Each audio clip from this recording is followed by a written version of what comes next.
streaming to our channels right now. And fantastic. Kia ora tato. How are we doing today? It's summer here in Aotearoa. I think I'm in the North Island and it's raining and a little cloudy and I'm in a jumper today. But welcome everyone. Welcome to our Q&A here at Digital Boost. I am Georgia Hatzis, and today I get the pleasure of hosting Dalene Breytenbach. Dalene, thank you so much for coming. Dalene is a Thankyou Payroll's education specialist. And today we are going to be talking about family violence, bereavement, alternative public holiday, and sick leave, which we've got in our little acronym. Dalene, how do we pronounce? Would you go FBAPS or would you just say FBAPS? So I call it FBAPS. I think that's kind of better than FBAPS. FBAPS. That's no, FBAPS works. Yeah. Yeah, and it's the kind of thing where payroll at this time of year, especially, gets very complicated for business owners. And Dalene is here to just, unwind it all and set us straight so that we're not freaking out, we're not overwhelmed come end of the year, which is upon us, by the way. Yeah. I can't believe it. And I'm here to field all the questions. So wherever you are, whether you're in our Facebook, our LinkedIn, our YouTube, or here on Zoom with us, you can pop your questions into the chat function, into the Q&A function, and I'll be fielding all of that. And we've got Dalene here, so she's the expert. Let's get all of our questions answered. Thank you, Kia ora, Dalene. Welcome. Welcome back. Welcome back to Digital Boost. Thank you so much, Georgia. It's always a pleasure to be here. I love talking to you and talking to your people, and I think it's going to be absolutely fantastic. So let's get this webinar going. Is that all right? Can I share screen? Yes, go for it. Thank you. Okay, let's share my screen. There we go. Can you see that? Yep, all good. Looks great. All good. Okay, so this is the FBAPS Leave Type and Payroll webinar. So we're going to unclutter all the confusion so you guys know exactly what's going on with our FBAPS leave. So before I start, just a quick disclaimer. I like to do this because it makes me feel comfortable, and I think I like to set the expectation so that you guys know that this is a public webinar that is provided in good faith based on standard practices. So all of this information is out there. You can get it. This is not the only place. So it is public information. However, it is not legal advice. So please, guys, with payroll, you know that there are so many factors that influence payroll and that work in with your payroll. So if ever you have a specific question, a specific issue with your payroll, we strongly advise that you seek professional advice, case-specific guidance from an employment lawyer, or from Employment New Zealand. You can always contact them and they can look at all the little puzzle pieces. So I'm not able to do that in a webinar, of course, but we can cover the basics. So if we've got the expectations and we're all ready to go, let's get into it. And I think that's a really good point to make. Like, if you need legal advice, this is not your legal advice place. There are places where you can get it. Yeah, thank you. Exactly. Okay. So what are we going to look at today? First of all, we're going to look at the criteria and the calculations for each of these different leave types. We're going to understand FBAPS leave, how each of them work, how you calculate them, those kinds of things. Things to watch out for. So I like to put up the little warning signs. These things you must look out for, the out of the ordinary things. And then we can do questions at the end. Right. So let's get right into this. We're going to first look at our minimum entitlements. Now, if you think leave, FBAPS leave, you think Holidays Act. And the minute you hear Holidays Act, people always go, ooh, because I know it is quite a complicated, complex and often misunderstood act. So let's see if we can get this a little bit easier. Now, I've got these, and you will get these slides at the end. I've got these three color-coded in the same way, basically because the minimum requirements for these are similar. The only two that do not follow the same rules are our alternative leave and our public holiday. So those, although they fall under FBAPS, are a little bit different. So let's look at these together first. The first one is our family violence leave. And under the Holidays Act, every employee who has suffered family violence can have 10 days per family violence incident in a 12-month period that they can take to deal with whatever they need to deal with.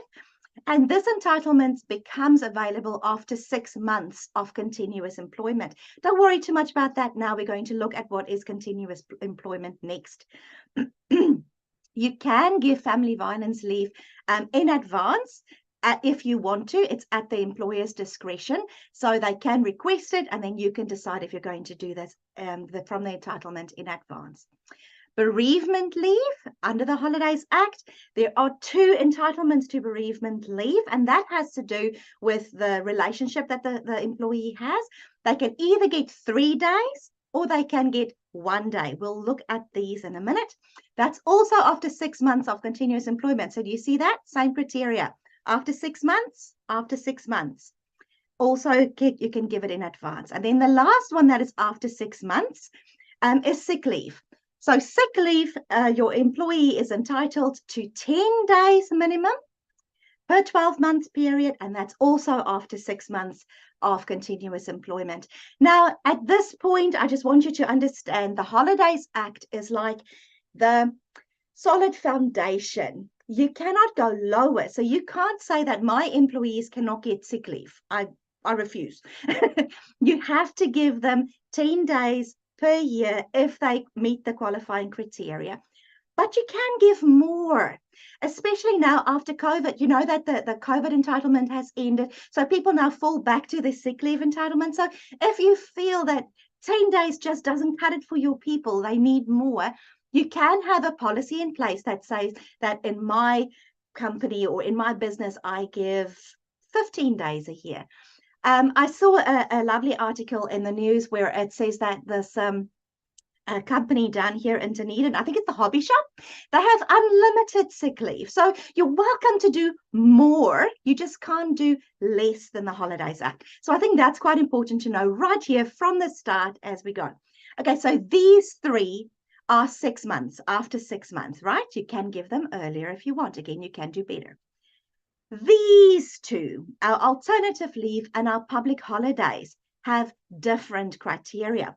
Public holidays, you get 12 public holidays from the start of employment. So if they start day 1 and day 2 as a public holiday, they get that public holiday. They don't have to wait 6 months. You see the way this one's criteria is a little bit different. Okay. And then alternative leave is linked to your public holiday.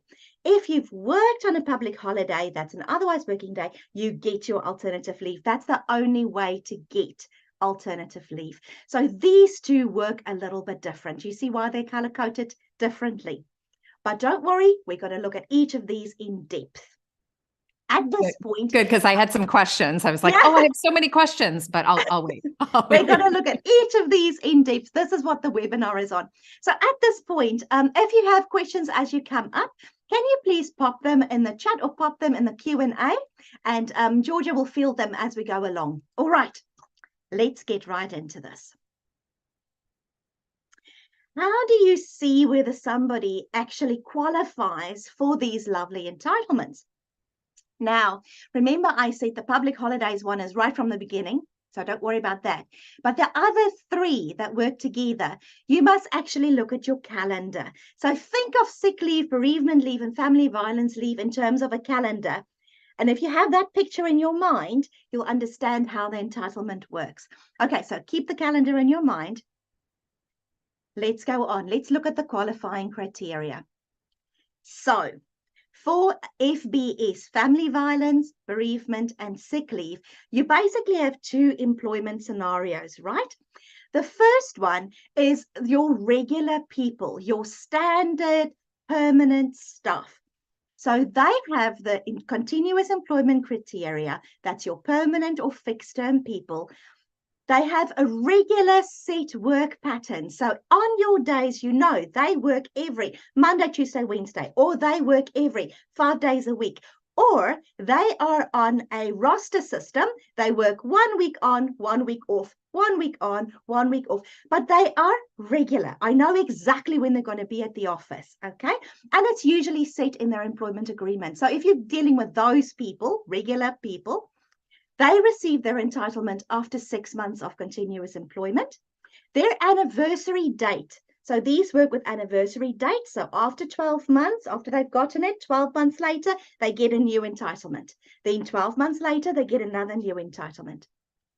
So their anniversary date is 12 months after their allocation date, the first time that they got it.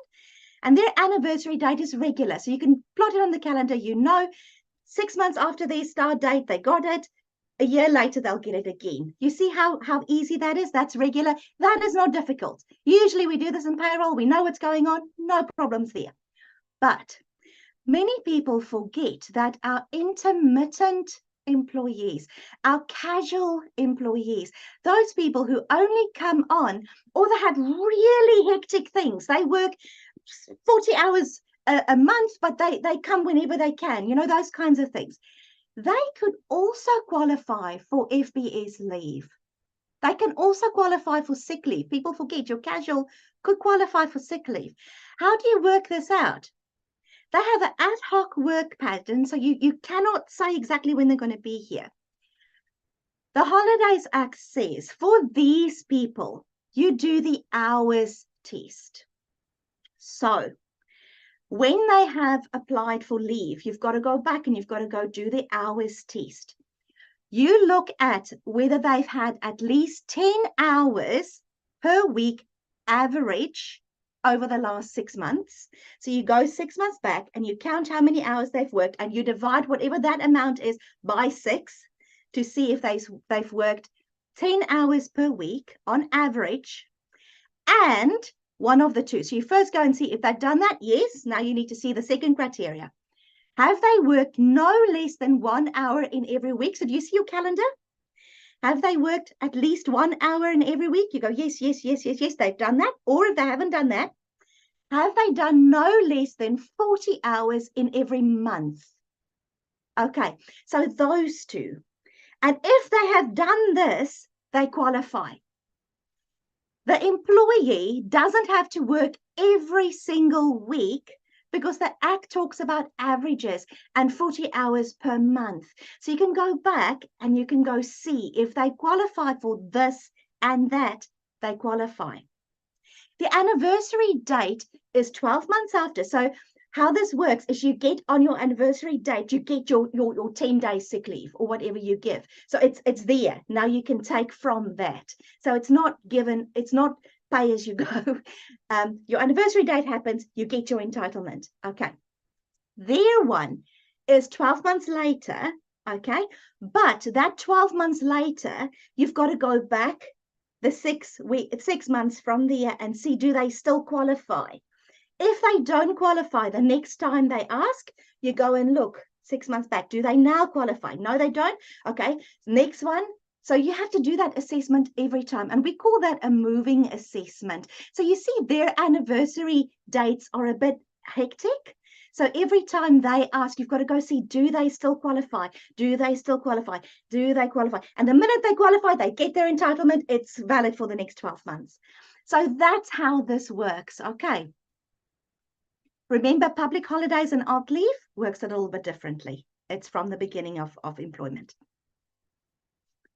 All right, what is continuous employment? So this is for our regular staff.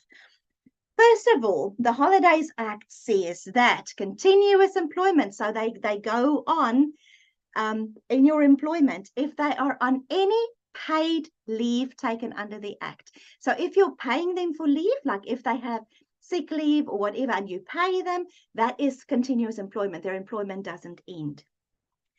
Any period of parental leave. Now, parental leave is unpaid under the Act, right? But you don't terminate their employment. They are just on unpaid leave. But because parental leave is a long period, it can be up to a year, right? they still get their continuous employment, but you don't pay them. So you don't terminate them and reinstate them. Just very important to know that. When they're on protected voluntary service, like military service, Army, Navy, Air Force, anything like that, their continued employment. All leave paid under ACC. So this is important. That's all leave. So the first week of employer paid, obviously, but even on after that, if ACC pays, they continue to stay in your employment. So they are still eligible. It counts towards that continuous employment period. On unpaid sick leave, bereavement leave, family violence leave. So when your entitlement ends, you can take unpaid sick leave, for example, and that doesn't end your employment period. On unpaid leave for any other reason for no more than 1 week. And this is the big one.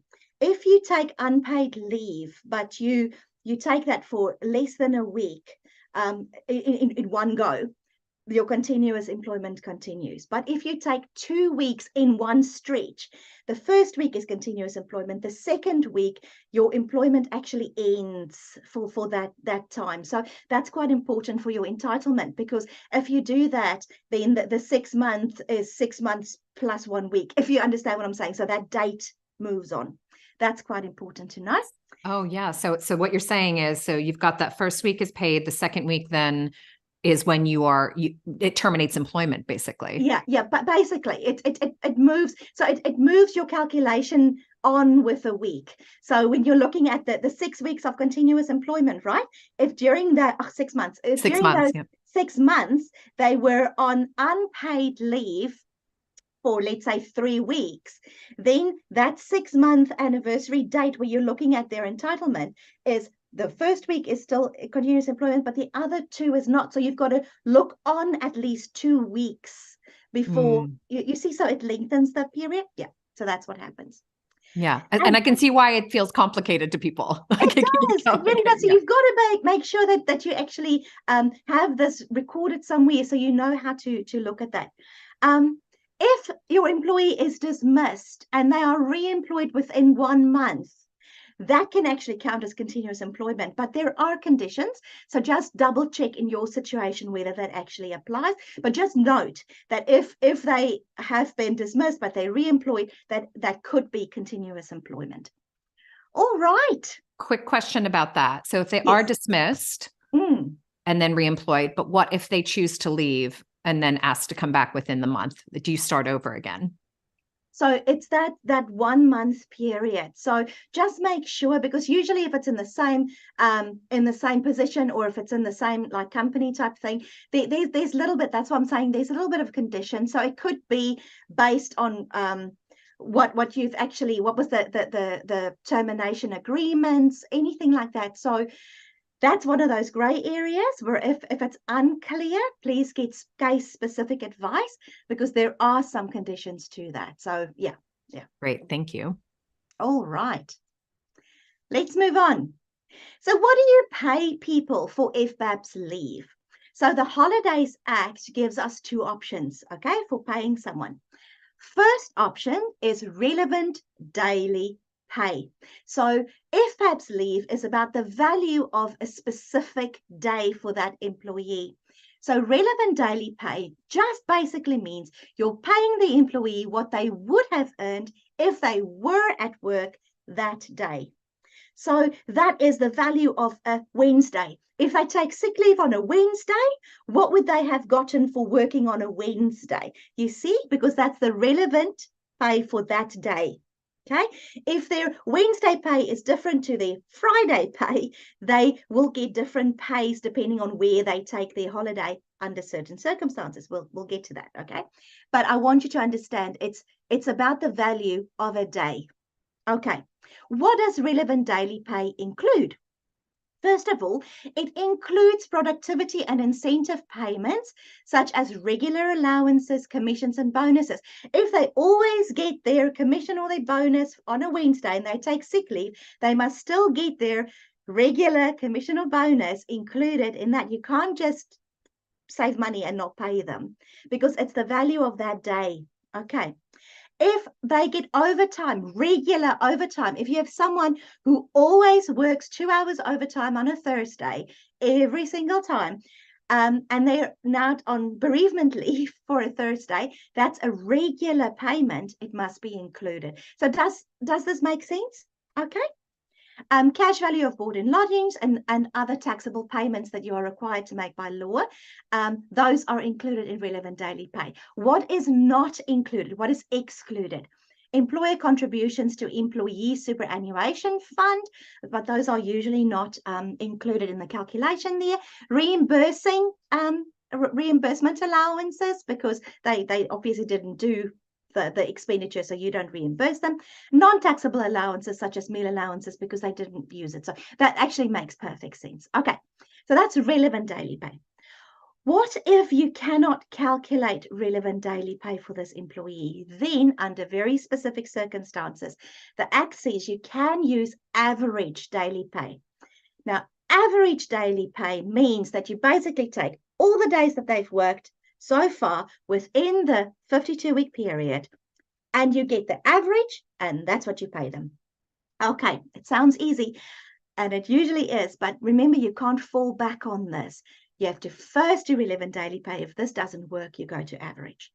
Okay, so that's the average of what they've earned, their gross earnings over 52 weeks. Gross earnings divided by the number of whole or part days the employee has worked or was on paid leave. ADP is a day-based calculation. So if each day had different hours, remember I said they work different hours on Wednesday than on Friday, they would still get paid same amount because it's average. Okay, so that is something to keep in mind. A special rate for calculating regular daily pay may be included in the employment agreement and used for calculating these things, but it has to be better or the same as what the Holidays Act says. So when you have special rates like this, just make sure that when you set it up, that it's better than the Holidays Act or at least the same. Okay, let's move on. So relevant daily pay, you use that for FBAPS leave because it's about the value of a day.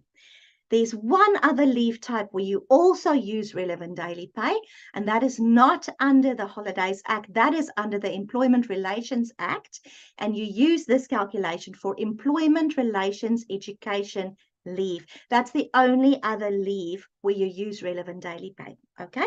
Why do you use relevant daily pay? Because employees generally expect to be paid their relevant daily pay. They know what their pay is for a Friday. They know, so they expect this. Payroll doesn't work well with surprises. People don't like surprises. It works in on our trust, right? That good faith. So don't rock the boat. Give them what they're expecting to see, or better. Surprise is always good. Okay, using relevant daily pay will always comply with the Holidays Act, so you're safe. In most cases, relevant daily pay is easy to calculate. You know what they get for this day. It's been the same, so it's easy to calculate until it's not, and we'll get to those ones. Average daily pay, that's where you take that gross divided by the number of days worked and you get your average, right? Average daily pay is only used when you cannot calculate relevant daily pay. Or if somebody has variable pay or hours with no discernible pattern. So that's that person who comes in and they work ad hoc, or you're casual, or, you know, those kinds of things. Or if there is a variation in the pay period, we're going to look at an example just now. The employer has the right to choose to either use relevant daily pay or average daily pay, but there's a but. Whichever one they choose to use, they have to use consistently for that pay. Okay, so estimating average daily pay or using average daily pay when you can calculate relevant daily pay will not comply with the Act. Let's take a look at an example. Okay, so we've got Sarita. She is our employee and she works variable hours. So we've got her variable hours here for you. On a Sunday, she works 5 hours and she's paid 150. On a Monday, it's 7.5. Tuesday, 7.5. Wednesday, 3. Saturday, 5. Okay, so she has variable hours during the week. Okay, so we should already know if there's variable hours during the pay period, you can choose, the employer can choose. How will her leave be calculated? For 3 days of bereavement leave. So she's taking 3 days of bereavement leave from Monday to Wednesday. So she won't be in the office on Monday, Tuesday, and Wednesday. So same, different. You see that? Okay. Which one? Is it relevant daily pay? Remember, we said we must first look at relevant daily pay. So is she going to be paid 225, 225, and 90? Okay. Or is she going to be paid average? So you take all of her gross for the year, you divide it by the number of days that she's worked, and her gross is 168. So she gets paid 168, 168, 168. Or C, the employer has the choice to choose to do either this one or that one, but they must use it consistently. So for this pay, they must pick one and do it for all 3 days. Or is it the employer's choice? So the employer is choosing, where can I save money? He's doing the average daily pay for Monday and Tuesday because those are expensive days. And I'm doing my relevant daily pay for Wednesday. Which one do you think? Okay, so but I have a question before we answer this. Yes. Are these, she's variable hours, but are they regular variable hours? Is she always working? They are regular variable hours, yes. But remember, she's taking 3 days off the same leave. I'm going to go with A.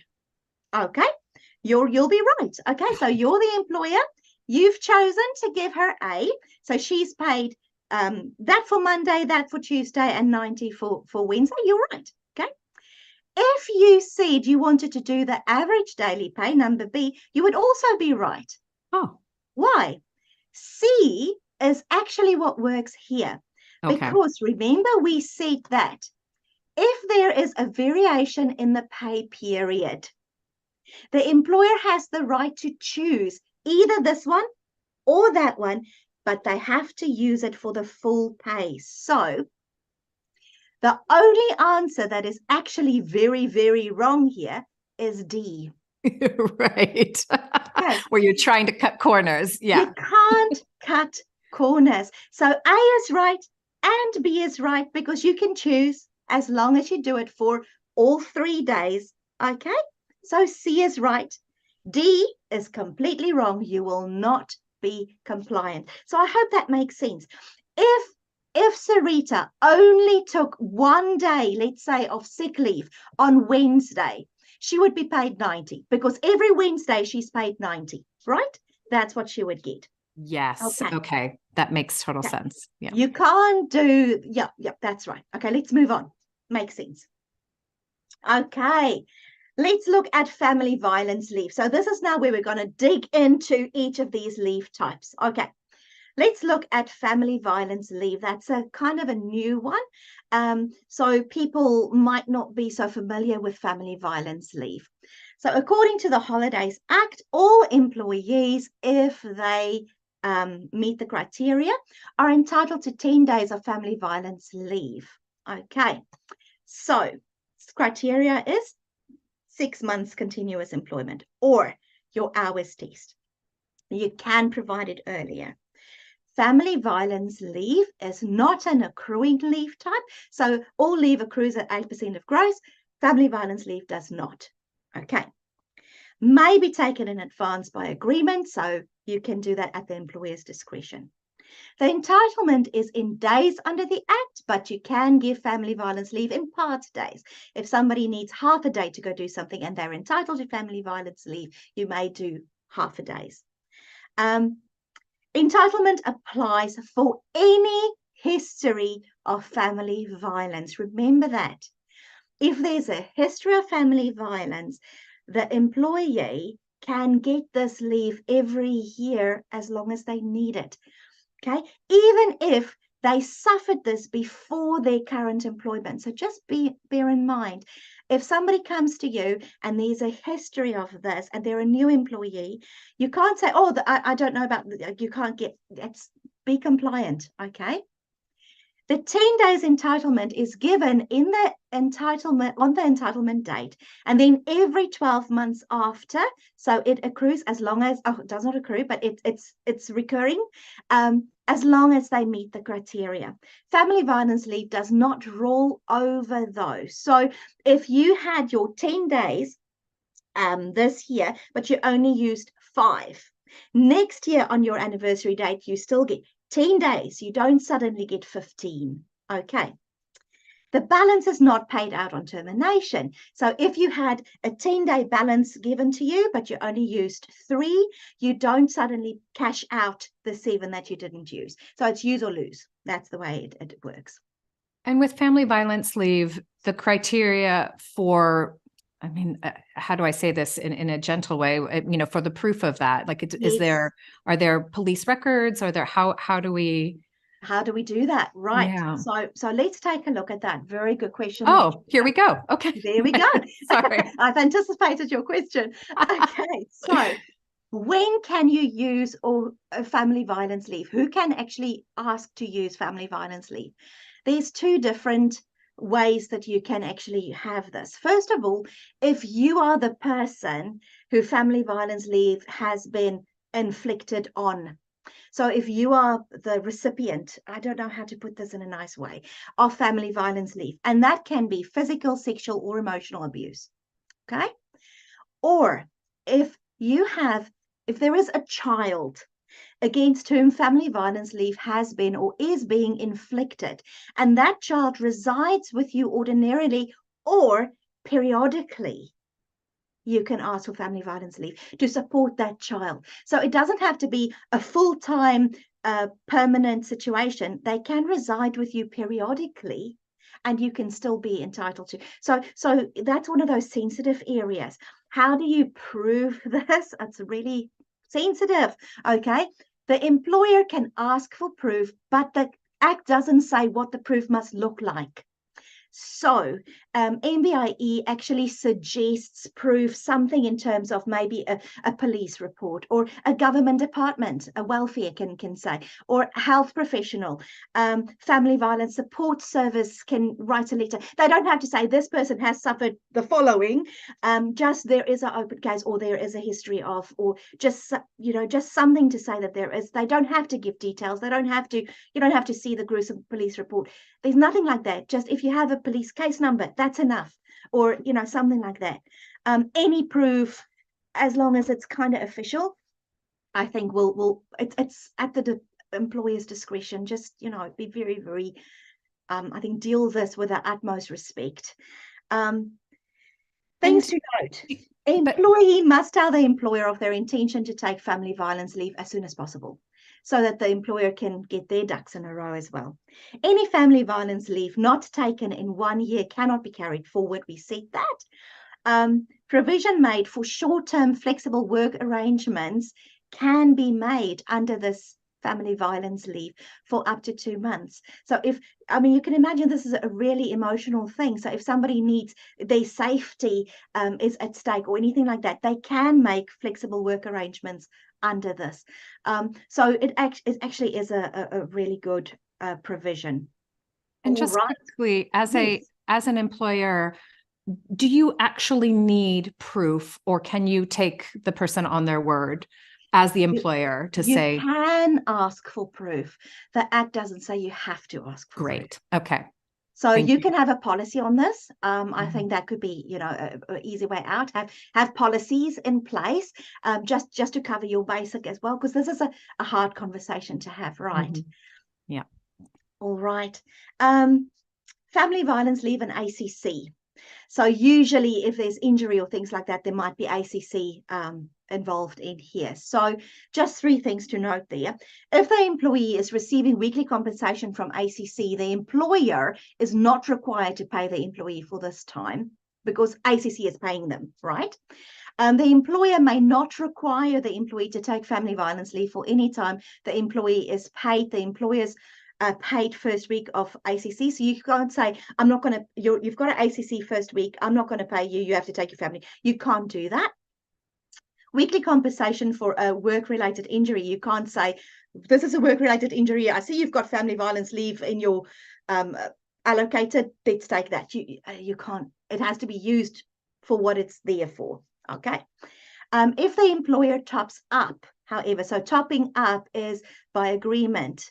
So if the employer tops up the 80% ACC to 100, so if they top up that extra 20%, by agreement, the employer may deduct 1 day of the family violence entitlement for each 5 ACC days. So 20, 20, 25 makes 100. So you can deduct that.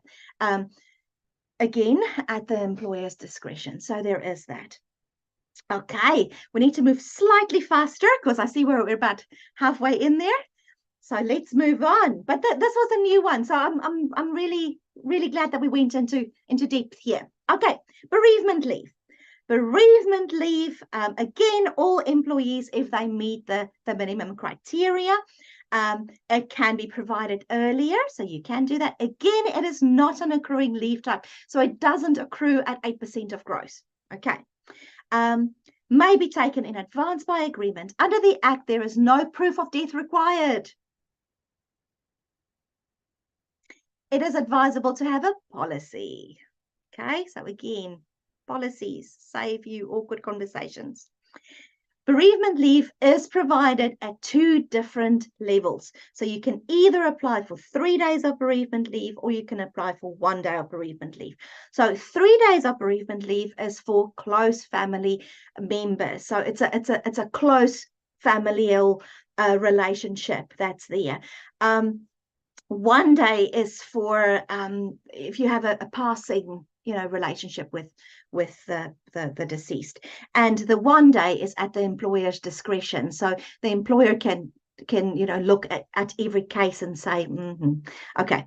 There is no maximum level of bereavement leave, and every bereavement leave is given case specific. So the Holidays Act doesn't say you have an entitlement of 50 days of bereavement leave this year. It doesn't say that. So if somebody suffers a bereavement, the employer looks 3 days or 1 day. Next bereavement, 3 days or 1 day. So if somebody's really has been a terrible year and they've had 10 bereavements, then each of those will happen. But if you've had 1, you'll have, do you understand what I'm saying? There's no maximum. The entitlement is in days under the Act, but again, it can be par days. So there's that similarity there. When can you use bereavement leave? So the death of a close family member, and the Act actually says, what those are. There's a whole big thing. So if you're unsure, you can go and have a look at that.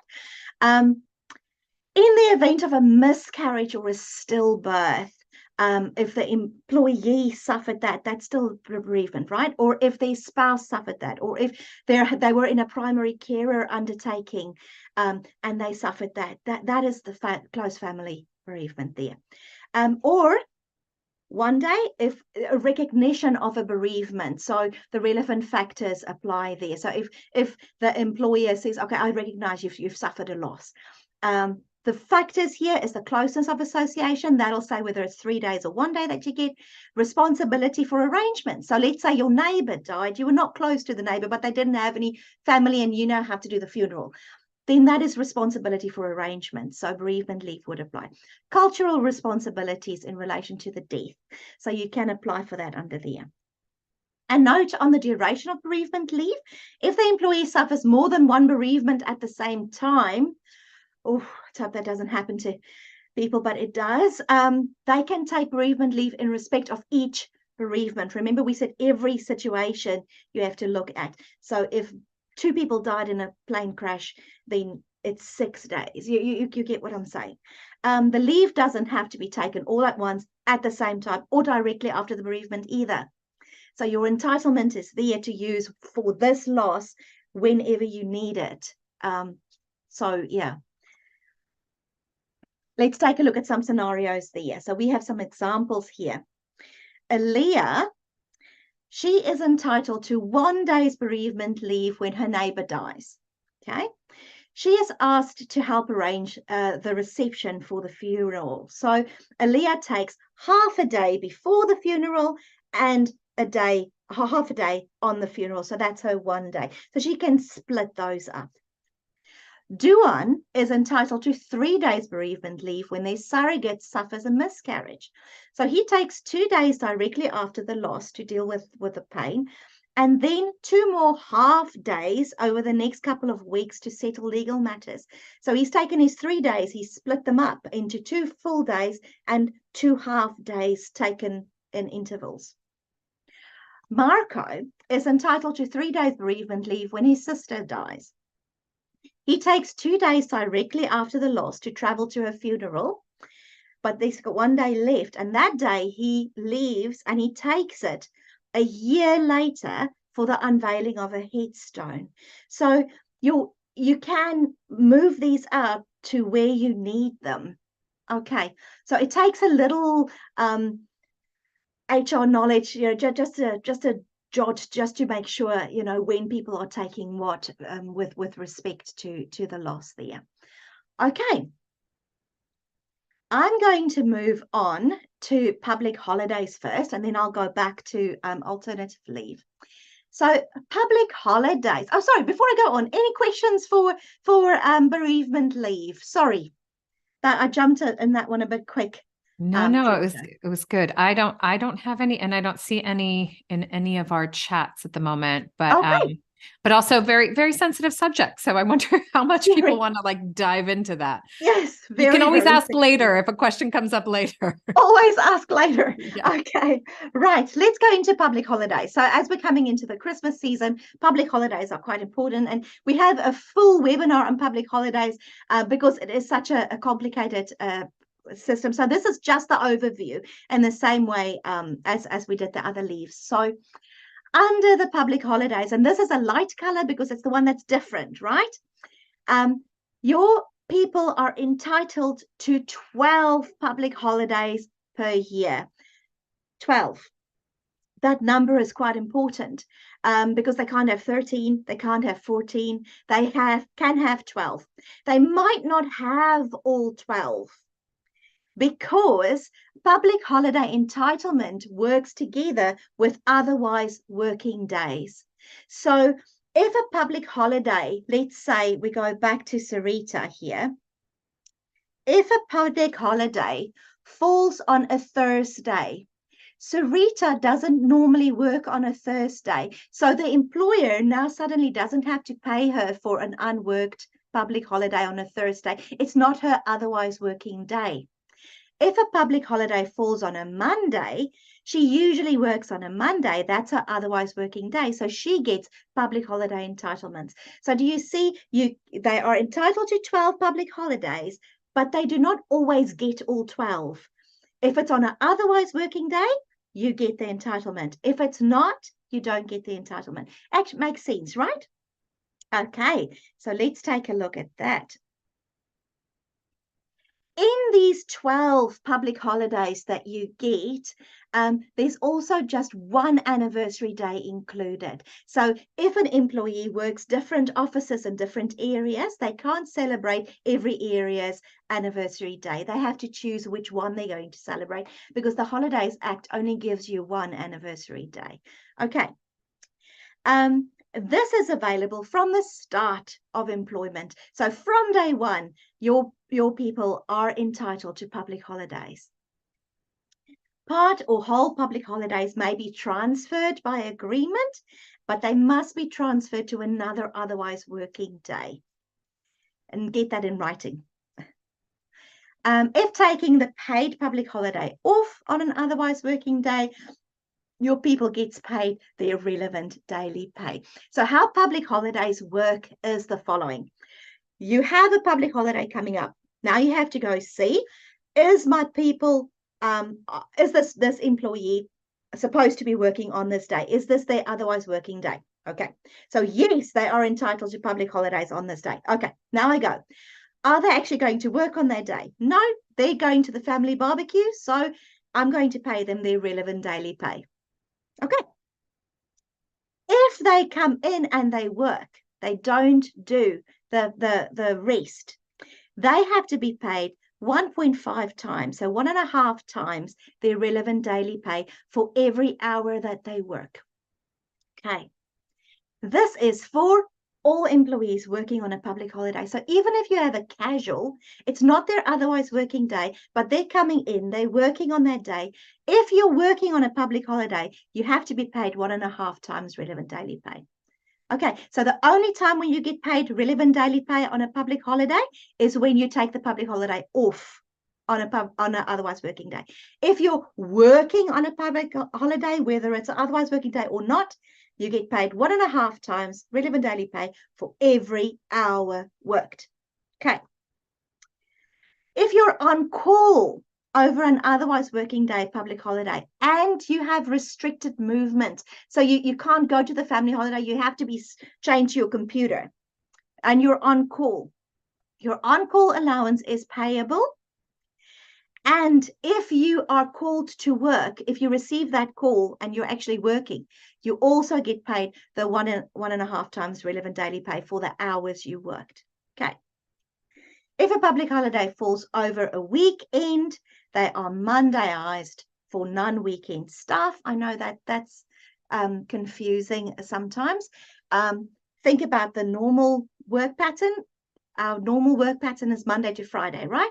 So if there's a public holiday on a Saturday or a Sunday, they move that public holiday into the Monday so that your normal staff can get it, right? If you have Saturday, Sunday staff, they get their public holiday on the Saturday or the Sunday, their entitlement. Okay, right. So what happens to that person who was working on a public holiday? They get paid 1.5 times relevant daily pay for the hours they worked, right? But it was also their otherwise working day. So they were supposed to be at home and be paid their relevant daily pay and relaxed, but they worked for people. So what happens to them? They get an alt leave day. So they basically get this public holiday on a different day. Do you get what I'm saying? So you say that you were supposed to be home alone, a paid day home at the family barbecue, whatever. You worked. So because it's an otherwise working day, you get another leave day connected to this public holiday. So alt leave is only given for an employee who is on work on a public holiday if it's their otherwise working day. Those 3 criteria.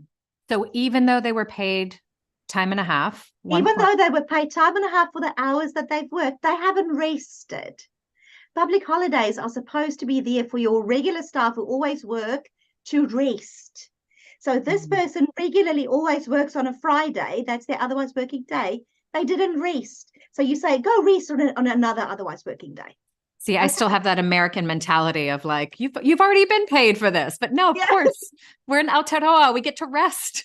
We get to rest. We're supposed to rest. Okay. Yeah. If it's not your otherwise working day, okay? Let's say you never work on a Friday and there's a public holiday coming up and there's a staff shortage and you say, I'll come and work for you. I'm volunteering to work for you. I was not supposed to get paid public holiday off because it's not my otherwise working day. So I'm working like a casual type thing. I'm working for you. So I still get paid 1.5 hours RDP, but I don't get this because I chose to give you my off day. Do you understand what my usual off day? You understand what I'm saying? Mm-hmm. Okay. This alt leave must be taken on another otherwise working day because the purpose of a public holiday is to get a working day off. So if you worked on a working day off, you get your alt leave on another working day off. You get the gist of it. Okay. So it cannot be taken on another public holiday. It has to be on an otherwise working day. The value for this, what do you pay them? It is calculated at relevant daily pay or ADP when it is taken. So not, although it is connected to this public holiday, I can take this alt leave 6 months down the road, if I've had a pay raise, now you have to pay me according to my new pay. Do you understand? So you calculate this when it is taken. If unused, this is a good one. If unused, it is paid based on the last day of employment's RDP. Okay. Also, alternate leave can be cashed up. That means you can cash it in for money after 12 months if you haven't used it. So there's another thing. Remember the other ones, bereavement leave and those things, it has no monetary value for the employee. The employee doesn't cash this up in a final pay, or they cannot exchange it for money. Alt leave is included in a final pay. You can cash it up after a year. So this one's different. Remember, I said these ones are different. Okay. If you are on call, remember this one. If they're on call over an otherwise working day, public holiday, and their movement was restricted, so they were basically working, okay, they get this alt leave because they didn't rest. Okay, so makes sense. All right, let's take a look at a scenario here. Oh, we've got to go a little faster. Okay. Karan works night no shift. rush, no rush. We're fine. If we go a little over, we're fine. To go through still. So let's get going here. Karan works night shifts. So he starts at 10 p.m., 10 o'clock at night, and he works till 4 o'clock in the morning, Wednesdays to Mondays. So he does that thing. So a Friday is a public holiday, so that he will be working. Okay. So Friday morning he works from midnight to 4 a.m. and Friday night he works from 10 till midnight. So that's 6-hour shift. Okay. So which entitlement will he get? No pay for Friday as it is a public holiday. So you're working for free. Relevant daily pay for the 6 hours, or relevant daily pay for midnight to 4 a.m. So just the morning shift. And then 1.5 pay for midnight till for 10 a.m. till midnight. So you're only paying him for those 2 hours, 1.5. Or does he get 1.5 for the 6 hours work and then 1 full day of alt leave? Or does he get 1.5 for the 6 hours work and 2 days of alt leave, because his public holiday was split? He did the morning shift and the night, so he gets 2 days. Which one is right? I'm going to say D is correct. He gets 1 full day. That's right. So he gets paid 1.5 times for the 6 hours that he worked on the public holiday. And because he worked on an otherwise working day, public holiday, he gets that 1 full day of alt leave. You can't suddenly give him 2 because there was only 1 public holiday. So it doesn't matter how many times he came in and went away and came in and went away on a public holiday. Each one of those doesn't ka-ching. It's 1 public holiday, 1 alt leave. Okay. Right. Let's go on to sick leave. Okay. Sick leave. All employees, again, if they meet the minimum criteria, are entitled to 10 days of sick leave. Okay. Not an accruing leave type. So sick leave does not accrue at 8% of gross, may be taken in advance. Entitlement is in days, but you can give part days. The Act allows for 10 days to be carried over. Now, this is the only one that you can carry over if you have a balance. So sick leave is the only one that actually carries over and adds on to the next. So if you were entitled to 10 days this year and you only used 6, on your next anniversary date, you get your 10 days entitlement, but you still had 4 in the kitty. That one moves on. So now you have 10 plus 4, you've got 14 days for the next year. Okay. And that can keep on going according to the Holidays Act until your balance is 20 days max. Now you can have a policy that says more, unlimited or whatever, but the Holidays Act says max of 20 maximum baseline. Okay. 10 days entitlement is given on the entitlement anniversary date and then 12 months after we've done that. If the criteria isn't met the following year and you still have some in the kitty, that doesn't go away. You can use that until you meet the criteria. Okay, so this is a little bit different. There has been a change, just quick. There has been a change for recognized seasonal employment scheme workers, so RSE workers, from the 1st of October, 1st of October. So if you have recognized seasonal employment scheme workers, do go to immigration.govt.nz and just read up on that. Basically, their minimum wage has gone up with 10%. For the actual hours worked, and they're paid sick leave from day one, so not after 6 months, and their entitlement isn't 10 days on the anniversary date. They get 2 days from the first day, and then 2 days every month until they get to their 10 one. So it's a little bit different. So if this is you, go into immigration.govt.nz and just read up about that change that just came in. When can you use sick leave? So sick leave is when the employee is sick, you can take sick leave.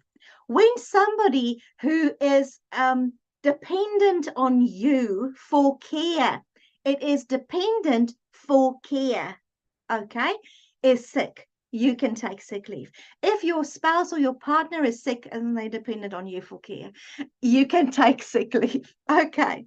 When can you not take sick leave? When your caregiver is sick. For example, you have a sitter who looks after your kids, and now the sitter is sick. You can't take sick leave because your children are not sick. Do you understand what I'm saying? So that's parental responsibility, and you just have to make a plan. When your pet is sick, I know your pet is a family member, but unfortunately, under the Act, you cannot take sick leave to take care of your pet or to take your pet to the vet, or no.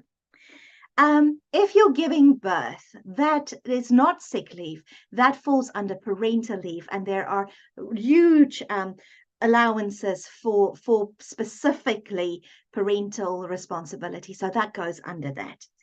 A note on providing proof. So if the employee was sick for 3 calendar days, and you have to remember that's calendar days. So if you count them, if there was a public holiday in the middle, they were still sick for 3 calendar days, okay, or more. 3 days from when the employee was last at work to when they come back, and weekends count. So if they were sick on a Friday and they're sick on a Monday and they come back on a Tuesday, that was Friday, Saturday, Sunday, Monday. That's 4 days in a row, okay? The employer may request a medical certificate, but is not under the obligation to pay for it. So you can say, hand in a doctor's note, but you don't have to pay, okay? If it was less than 3 days, let's say the employee was sick for 2 days, and they're back in the office day 3, you may request for a medical certificate, but the employee can ask you to pay for the expense. So just have policies in place regarding this so that everybody knows what is expected. Let's take a look at a scenario here. Woo, 1 minute, right? Matteo works full-time, so he works 5 days a week. He falls ill during work on Tuesday and goes home after work half day. So he's working a half day, so the second half he goes home. Wednesday is a public holiday, the business is closed. Thursday, Matteo is still ill, but says that he will be back at work on Friday. Okay. If his work requires a medical certificate, who has to pay? The work records sick leave and half days. Okay. Matteo should pay. The employer can be asked to pay, or whoever feels generous should pay. Okay, so let's take a look at this. So he goes home Tuesday afternoon. So Tuesday afternoon, Wednesday afternoon, Thursday afternoon, Friday is back. So if they're counting half days, I'm seeing, I love that this is that I'm on the spot here. It's my quiz. I'm seeing 2.5 days. So yeah, you're right. So then the employer would have to pay if they're asking. He could ask the employer to pay. Remember, it's not a have to. But right. Could be asked to pay. And you're absolutely right here. Okay. If Matteo returns Friday afternoon, so he doesn't come in the Friday morning, he only comes in the Friday afternoon, that would be 3 days, and he would have no right to ask the employer to pay. He would have to pay. Okay, you've got this, Georgia. You've got this. Okay, sick leave and ACC. So, non-work related accidents may use one sick leave for the first week. So you may use your sick leave for the first week for non-work related things. Work related accidents, the employer paid first week is not sick leave. So you can't swap those out. By agreement, if you top up again, you may deduct that 1 day sick leave for every 5 you top up. Okay. Work related and non-work related. So any ACC. If on ACC for more than 5 days, so for longer, by agreement, the employer can top up again, and then if they top up, they can take the 1 day for every 5 top-ups. If employee stays on weekly compensation for longer, the employer can't make the employee take sick leave as time off. So you can't force someone to take this. If the employee is receiving weekly compensation, the employer doesn't have to pay the employee for that time because ACC is paying. Okay, let's take a quick look at things to, I've got 3 slides. Things to watch out for. What must you be careful with FBAPS leave? First of all, the employer is required by law to advise the employee about their entitlements under the Holidays Act. So you must make sure that your employees know what is their entitlement. Advisable to be in writing, but not prescribed. But if you have something in writing, like a policy or a document or something like that, you can prove that everybody knew this. 2 separate entitlement for sick leave and bereavement leave. In the old days, this was sort of seen as one. So if you have old employment agreements, be very careful. You have to update them. There's 2 different entitlements for sick leave and bereavement leave. They can't be grouped together under one thing. Employee privacy regarding family violence leave. Remember, we talked about this. This is people's safety. So you have to be very careful about the appropriateness of showing family violence leave on a payslip. So what you do is you actually agree with the employee, what would they like the payslip to say? So it can be arranged leave or pre-approved leave or special leave, or, just don't put family violence leave because somebody else might see that payslip. Yeah, you understand what I'm saying? Unless otherwise stated in employment agreements or policies, unused family violence leave, bereavement leave, and sick leave is not paid out on termination and does not extend forward after termination date. So we have that. Public holiday, however, if public holiday falls during an allocated leave time, if they still have allocated leave in their kitty and there's a public holiday within those days, that public holiday is paid. So there's one there. Continuous employment if dismissed and re-employed within 1 month. So be careful with that. So just to wrap things up quick, can I go 1 more minute, Georgia? I have a summary here for you, just to say how these ones behave. So you've got your family violence leave. Is it included in gross earnings? All of these are included in gross earnings. Do they carry over the balance that you don't use? No. Oh, geez. Sorry, let's just go back. Bereavement leave may parts be, used when you need them. So that's got all there. Is it 8% accrual? So is it an accruing leave type? The only one that is alternative leave. And is it money in a final pay? So can you cash that up in a final pay? Alt leave and public holiday if it's during an allocated annual leave period. All right. And then, very important when you're dealing with FBAPS leave, your holiday and leave record as asked, required by law. You have to keep your holiday and leave record for about 6 years, but payroll records for 7 years. So just keep them for 7 to be safe.